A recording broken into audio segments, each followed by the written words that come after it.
Hello friends, good morning. आज हम NCERT class 8 science के थर्ड चैप्टर को स्टार्ट कर रहे हैं, जिसका नाम है संश्लेषित रेशे और प्लास्टिक। यहाँ पे जो सिंथेटिक जो फाइबर्स होते हैं और प्लास्टिक जो होती हैं उनके यूजेस के बारे में बताया जाएगा। ठीक है, तो सबसे पहले जो हम पोशाक पहनते हैं, जो कपड़े होते हैं, वो फैब्रिक से बनते हैं। ठीक है, तो कपड़े प्राकृतिक या फिर कृत्रिम स्रोतों से प्राप्त रेशों यानी फाइबर से बनाए जाते हैं। रेशों का उपयोग अनेक तरह की घरेलू वस्तुओं के निर्माण में भी होता है। ठीक है, तो कई सारी चीज़ों में इनका यूज़ किया जाता है। तो हमने देखा था कि कपास, ऊन, रेशम इन सब पौधों से जो होता है और या फिर जंतुओं से हमें रेशे प्राप्त होते हैं। तो दूसरी ओर जो संश्लेषित रेशे होते हैं वो मनुष्यों द्वारा बनाए जाते हैं, इसलिए ये संश्लेषित या मानव निर्मित रेशे कहलाते हैं। तो अब देखते हैं संश्लेषित रेशे क्या है। ठीक है, तो यहाँ पे कुछ धाग से जुड़े हुए मनके दिखाए गए हैं और यहाँ पिन से बनाया हुआ दिखाया गया है। ठीक है, तो क्या यहाँ पे जो एक लंबी श्रृंखला बनाई गई है, तो दोनों में जो है एक मनके यानी मोतियों से बनाई गई और एक पिन से। तो एक संश्लेषित रेशा भी छोटी इकाइयों को जोड़कर बनाई गई एक श्रृंखला है। ठीक है, तो प्रत्येक छोटी इकाई वास्तव में एक रासायनिक पदार्थ है। इस प्रकार की अनेक छोटी इकाइयाँ मिलकर एक बड़ी एकल इकाई बनाते हैं, जो बहुलक या फिर पॉलीमर कहलाते हैं। ठीक है, तो एक जो इकाई के एक मिलने से जो ये लाइन पूरी बनती है, तो इसको बहुलक कहेंगे और एक को एकलक कहेंगे। पॉलीमर जो है वो ग्रीक भाषा है, तो पॉली का अर्थ है अनेक और मर का मतलब है भाग, तो अनेक भागों को मिलाकर बनाया जाने वाला है। ठीक है, आगे है बहुलक जो है प्रकृति में भी पाए जाते हैं, जैसे कि कपास एक बहुलक है जो सेलुलोज से बनता है और सेलुलोज बड़ी संख्या में ग्लूकोज इकाइयों द्वारा बनते हैं। ठीक है, आगे है संश्लेषित रेशों के प्रकार। सबसे पहला यहाँ पे रेयॉन है। ठीक है, इसकी खोज जो है वो चीन में हुई थी और ये लंबे समय तक इसे बहुत ही गोपनीय रखा गया था। रेशम जो होते हैं, रेशे से प्राप्त कपड़ा जो होता है वो बहुत ही महंगा होता है, लेकिन इसकी जो सुंदर बनावट जो होती है बहुत ही अच्छी लगती है। तो रेशम को कृत्रिम रूप से बनाने का प्रयास किया जाने लगा। ठीक है, तो 19वीं शताब्दी के अंतिम छोर पर वैज्ञानिकों को रेशम समान गुणों वाले रेशे प्राप्त करने में सफलता प्राप्त हो गई।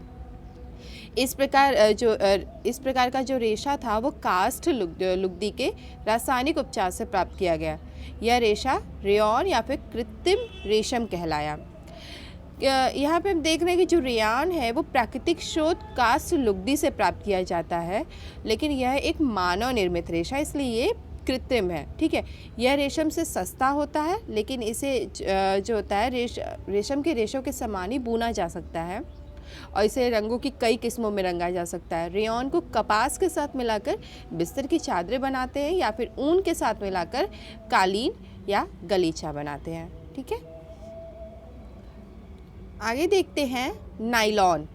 तो नायलॉन भी एक तरह का मानव निर्मित रेशा होता है। इसे 1931 में बिना किसी प्राकृतिक कच्चे माल या फिर मतलब कि पौधे या जंतुओं से प्राप्त जो माल होते बिना उनके यूज़ के ही इनको बनाया गया था। इसका निर्माण कोयले, जल और वायु से किया गया। यह प्रथम पूर्ण रूप से संश्लेषित रेशा था। नायलॉन रेशा प्रबल, प्रत्यास्थ और हल्का था। यह चमकीला और धुलने में सुगम था, अतः यह कपड़ों के निर्माण हेतु बहुत प्रचलित हुआ। ठीक है, नायलॉन से निर्मित कई वस्तुओं का उपयोग हम करते हैं, जैसे कि जुराबें, ठीक है, रस्सी, तंबाकू, दांत साफ करने वाले ब्रश, कारों की सीट के पट्टे, स्लीपिंग बैग, ये सारी चीज़ें जो होती हैं वो नायलॉन की बनती है। नायलॉन का उपयोग पैराशूट और चट्टानों पर चढ़ने हेतु जो रस्सों का निर्माण भी इन्हीं से किया जाता है। एक नायलॉन का तार इस्पात के तार से अधिक प्रबल होता है। ठीक है, आगे हम देखते हैं कुछ क्रियाकलाप करा के यहाँ पे बताए गए हैं कि कौन से जो तार है वो ज़्यादा मजबूत है। आगे हम देखते हैं पॉलिएस्टर और एक्रेलिक। ठीक है, तो पॉलिएस्टर एक संश्लेषित रेशा है। इन रेशों से बने कपड़े आसानी से जो होते हैं उनमें सिलवटें नहीं पड़ती और ये सपाट रहता है और सरलतापूर्वक धुल दिया जाता है, इसलिए यह सामग्री हेतु पर्याप्त उपयोगी पदार्थ है। टेरेलिन जो होता है एक लोकप्रिय पॉलिएस्टर है। इसे बहुत महीन जो होते हैं रेशों में बनाया जा सकता है, जिन्हें फिर किसी भी अन्य तंतु समान बुना जा सकता है। ठीक है, आगे है पेट यानी पीटी, पॉलीएथिलीन टरथेलेट। यह एक बहुत ही सुपरिचित प्रकार का पॉलिएस्टर है और इसका उपयोग बोतलें, बर्तन, फिल्म, तार और अन्य बहुत से उपयोगी उत्पादों के निर्माण में किया जाता है। ठीक है, तो हमने देखा कि पॉलिएस्टर जो होता है वो एक रसायन है जो एस्टर कहलाता है, जो कि इकाइयों की पुनरावृत्ति से बनता है। एस्टर वे रसायन है जो फलों को उनकी गंध प्रदान करते हैं। निर्मित कपड़े इनके जो होते हैं वो पॉलीकॉट, पॉलीवूल, टेरिकॉट आदि नामों से बेचे जाते हैं। ठीक है, तो ये कपड़े 2 प्रकार के रेशों को मिलाकर बनाए जाते हैं। पॉलीकॉट का मतलब है पॉलिएस्टर और कपास, और पॉलीवूल का मतलब है पॉलिएस्टर और ऊन का मिश्रण। ठीक है, तो हम जो स्वेटर, शॉल या फिर कंबलों का उपयोग करते हैं, इनमें से बहुत से जो होते हैं वास्तव में प्राकृतिक ऊन से निर्मित नहीं होते हैं, इसलिए वे ऊन के सदृश से दिखाई बस वो जो होते हैं उनके सदृश दिखाई देते हैं। ये अन्य प्रकार के संश्लेषित रेशों से तैयार किए जाते हैं जो एक्रेलिक कहलाता है। ठीक है, प्राकृतिक स्रोत से प्राप्त ऊन काफ़ी महंगे होते हैं, जबकि एक्रेलिक से बनी वस्तुएं अपेक्षाकृत सस्ती होती हैं। ये अलग रंगों में उपलब्ध होती है। संश्लेषित रेशे अधिक टिकाऊ और पहुंच के भीतर होते हैं, जिससे ये प्राकृतिक रेशों की अपेक्षा अधिक लोकप्रिय है। ठीक है, तो हमने जो है संश्लेषित रेशों को अगर जलाने का प्रयास किया जाए तो हम पाएंगे कि इनका व्यवहार प्राकृतिक रेशों से भिन्न है। ठीक है, और जो संश्लेषित रेशे होते हैं वो गर्म करने पर पिघल जाते हैं और ये वास्तव में संश्लेषित रेशों का एक हानिकारक गुण है। यदि वस्त्रों में आग लग जाती है तो यह बहुत आपत्तिजनक हो सकता है। कपड़ा पिघल जाता है और पहनने वाले व्यक्ति के शरीर से चिपक जाता है। अतः हमें प्रयोगशाला या फिर रसोई घर में कार्य करते समय संश्लेषित वस्त्र नहीं पहनने चाहिए। ठीक है, सभी संश्लेषित रेशे पेट्रोलियम मूल के कच्चे माल जो पेट्रो रसायन कहलाते हैं उनसे विविध प्रक्रमों द्वारा तैयार किए जाते हैं। अगला है संश्लेषित रेशों के गुणधर्म।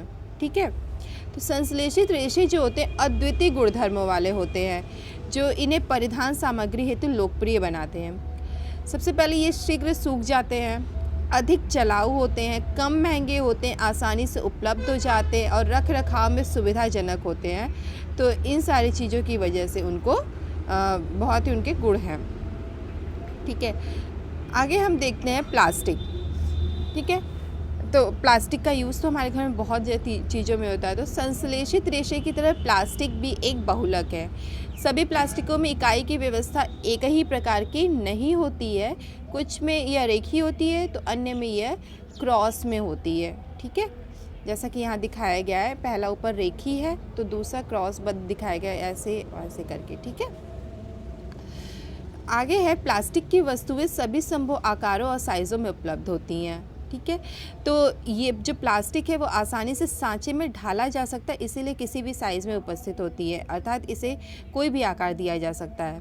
प्लास्टिक का पुनः चक्रण हो सकता है, इसे पुनः प्रयोग किया जा सकता है, इसे रंगों में पिघलाया जा सकता है, इसे बेलकर चद्दरों में बदला जा सकता है या फिर इसकी तारें बनाई जा सकती है। इसलिए इतने भिन्न प्रकार के इनके उपयोग होते हैं। ठीक है, आगे हम देखते हैं कि जो प्लास्टिक्स होते हैं उनको सरलता पूर्वक जो होता है मोड़ा जा सकता है, जबकि कुछ मोड़ने हेतु बल लगाने पर टूट जाते हैं। जब हम एक प्लास्टिक की बोतल में गर्म जल डालते हैं तो वह विकृत हो जाती है। ऐसे प्लास्टिक जो गर्म करने पर आसानी से विकृत हो जाता है और सरलता पूर्वक मुड़ जाता है थर्मोप्लास्टिक कहलाता है। ठीक है, पॉलीथीन और पीवीसी थर्मोप्लास्टिक के कुछ उदाहरण हैं। इनका उपयोग खिलौने, कंघियों के जो होते हैं अलग तरह के पात्रों को भी बनाने में इनका निर्माण जो यूज़ किया जाता है। दूसरी ओर कुछ प्लास्टिक ऐसे हैं जिन्हें एक बार सांचे में ढाल दिया जाता है तो उन्हें ऊष्मा देकर नर्म नहीं किया जा सकता। इन्हें थर्मोसेटिंग प्लास्टिक कहते हैं। ठीक है, जैसे बेकेलाइट और मेलामाइन। बेकेलाइट ऊष्मा और विद्युत का कुचालक है। यह बिजली के स्विच, विभिन्न बर्तनों के हत्थे आदि बनाने में काम आते हैं। और मेलामाइन का उपयोग बहुउपयोगी पदार्थ है और यह आग का प्रतिरोधक है और यह अन्य प्लास्टिक की अपेक्षा ऊष्मा को सहने की अधिक क्षमता रखता है। यह फर्श की टाइलें, रसोई के बर्तन और कपड़े बनाने के उपयोग में लाए जाते हैं जो आग का प्रतिरोध करते हैं। अगला है विकल्प पदार्थ प्लास्टिक। ठीक है, तो कई सारी खाद्य सामग्री, जल, दूध, अचार, सूखे मेवे आदि के संचयन करने की जो सांचे तो वो प्लास्टिक के पात्र में सबसे ज़्यादा सुविधाजनक लगते हैं। तो इसका कारण उनका हल्का भार, कम कीमत, अच्छा सामर्थ्य और उपयोग में आसानी है। धातुओं की अपेक्षा हल्के होने के कारण प्लास्टिक का उपयोग कारों, वायुयानों और अंतरिक्ष यानों में भी होता है। ठीक है, तो ये हम कई चीज़ों में इनका यूज़ कर सकते हैं। आगे है प्लास्टिक अनअभिक्रियाशील है। ठीक है, तो लोहे जैसी धातुओं को जब नमी और वायु में खुला छोड़ दिया जाता है तो उनमें जंग लग जाता है। लेकिन जो प्लास्टिक होते हैं वो जल और वायु से अभिक्रिया नहीं करते हैं, उनका संक्षारण आसानी से किया जाता है। आसानी से मतलब नहीं होता, इसलिए उनका उपयोग जो होता है बहुत से रसायनों सहित विभिन्न प्रकार के पदार्थों के संचयन हेतु किया जाता है। अगला है प्लास्टिक हल्का, प्रबल और चिरस्थायी है। ठीक है, तो जो घरों में प्लास्टिक जो होते हैं यूज़ किए जाते हैं तो काफ़ी लंबे समय तक चलते हैं। तो प्लास्टिक बहुत हल्का, प्रबल, चिरस्थायी और विभिन्न आकारों और साइज़ों में ढाला जा सकता है, इसलिए अलग अलग उद्देश्यों हेतु उपयोग में लाया जाता है। प्लास्टिक सामान्यतः धातुओं की अपेक्षा सस्ते होते हैं। ये उद्योगों और घरेलू कार्यों में व्यापक रूप से उपयोग में लाए जाते हैं। ठीक है, अगला प्लास्टिक कुचालक है। ठीक है, प्लास्टिक जो होता है वो ऊष्मा और विद्युत का कुचालक है, इसलिए बिजली के तार प्लास्टिक से ढके रहते हैं और खाना बनाने वाले पात्रों के हत्थे भी इसी के बने होते हैं। हाँ, कुछ इम्पॉर्टेंट पॉइंट है। प्लास्टिक का स्वास्थ्य जो होता है देखभाल उद्योग में व्यापक उपयोग होता है। इनका उपयोग जैसे दवा की गोलियों को जो पैक करने के लिए, घावों को सीने हेतु जो धागे बनते हैं, सिरिंज में, चिकित्सकों के दास्ताने और विविध प्रकार के चिकित्सकीय यंत्र में। माइक्रोवेव ओवन में जो होता है भोजन पकाने के लिए एक अलग तरह के प्लास्टिक पात्र का उपयोग किया जाता है। ठीक है, आगे है कि जो माइक्रोवेव ओवन होता है उसमें ऊष्मा खाद्य पदार्थ को पका देती है, परंतु प्लास्टिक के पात्र को प्रभावित नहीं करती है। टेफ्लॉन एक विशिष्ट प्लास्टिक है जिस पर तेल और जल चिपकता नहीं है और यह भोजन पकाने के पात्रों पर न चिपकने वाली परत लगाने के काम आता है। ठीक है, आगे है अग्निसह प्लास्टिक। यद्यपि संश्लेषित रेशे आसानी से आग पकड़ लेते हैं, परंतु ये जानना रोचक होगा कि आग बुझाने वाले कर्मचारियों के परिधानों पर मेलामाइन प्लास्टिक की परत चढ़ी होती है जो उसे अग्नि रोधक बनाती है। अगला है प्लास्टिक और पर्यावरण। ठीक है, प्लास्टिक और जो पॉलीथीन जो होते हैं, ये हमारे घरों में प्लास्टिक का जो कचरा इकट्ठा होता है फिर यह प्लास्टिक कूड़ेदान में चला जाता है। तो ये पदार्थ जो प्राकृतिक प्रक्रिया यानी कि जैसे जीवाणु की क्रिया द्वारा अपघटित हो जाते हैं उन्हें जैव निम्नीकरणी कहलाता है, और पदार्थ जो प्राकृतिक प्रक्रियाओं द्वारा सरलता से विघटित नहीं होते हैं वे जैव अनिम्नीकरण कहलाते हैं। ठीक है, यहाँ पे कुछ सारणी बताई गई है। एक है सब्जियों, फलों के छिलके, बचा हुआ भोजन, ये सब जो होते हैं इनको जो होते हैं अपहरासित होने में करीब 1 से 2 सप्ताह लगते हैं, यानी ख़त्म होने में, अपघटित होने में। तो ये जैव निम्नीकरण है। ठीक है, तो यहाँ पे कागज़, सूती कपड़ा, लकड़ी और ऊनी वस्त्र, यहाँ पे इन सब को जैव निम्नीकरण बताया गया है। लेकिन टीन, एल्युमिनियम, अन्य धातुओं के डब्बे, प्लास्टिक जो है वो जैव अनिम्नीकरण है और प्लास्टिक की थैलियों को अपघटित होने में कई वर्ष लग जाते हैं। ठीक है, क्योंकि प्लास्टिक अपघटित होने में बहुत वर्ष लेते हैं, यह जो होते हैं पर्यावरण हितैषी नहीं है, यह पर्यावरण प्रदूषण का कारण बनते हैं। इसके अतिरिक्त जब इस संश्लेषित पदार्थ को जलाया जाता है तो पूर्णतः जलने में लंबा समय लेता है और इस प्रक्रिया में यह भारी मात्रा में विषैली जो धूम उत्सर्जित कर पर्यावरण को प्रदूषित करता है। ठीक है, तो हमें जितना भी हो प्लास्टिक के उपयोग से बचना चाहिए। कपास या जूट के बने थैले का प्रयोग करना चाहिए। जैव निम्नीकरण और जैव अनिम्नीकरण है, अपशिष्ट को अलग इकट्ठा करना चाहिए और इनका अलग निस्तारण करना चाहिए। ठीक है, प्लास्टिक अपशिष्ट को पुनः चक्रित करना बेहतर होगा।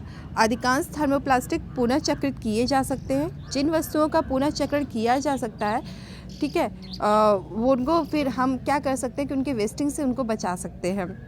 पुनः चक्रण के समय कुछ रंग प्रदान करने वाले अभिकर्मक मिला दिए जाते हैं। इससे पुनः चक्रित सामग्री का उपयोग विशेष रूप से खाद्य पदार्थों के संचयन हेतु सीमित हो जाता है। एक जो होता है 5 सिद्धांत, जो 5 R है वो सिद्धांत होने चाहिए एक उत्तरदायी नागरिक के। तो उसमें सबसे पहला रिड्यूस यानी उपयोग कम करें, रीयूज़ यानी कि पुनः उपयोग करें, रिसाइकिल पुनः चक्रित करें, उसके बाद रिकवर यानी पूरा प्राप्त करें और रिफ्यूज़ उपयोग ना करें। ठीक है, तो ये जो है 5R बहुत ही इम्पॉर्टेंट है। आगे है यहाँ पे रेशा विवेक कुछ बताया गया है कि प्लास्टिक की थैलियाँ जलाशयों में या अथवा सड़क पर नहीं फेंकनी चाहिए, और ख़रीदारी के लिए हमेशा सूती कपड़े और जूट के थैले जो होते हैं यूज़ करने चाहिए। प्लास्टिक पदार्थों का उपयोग कम से कम करना चाहिए।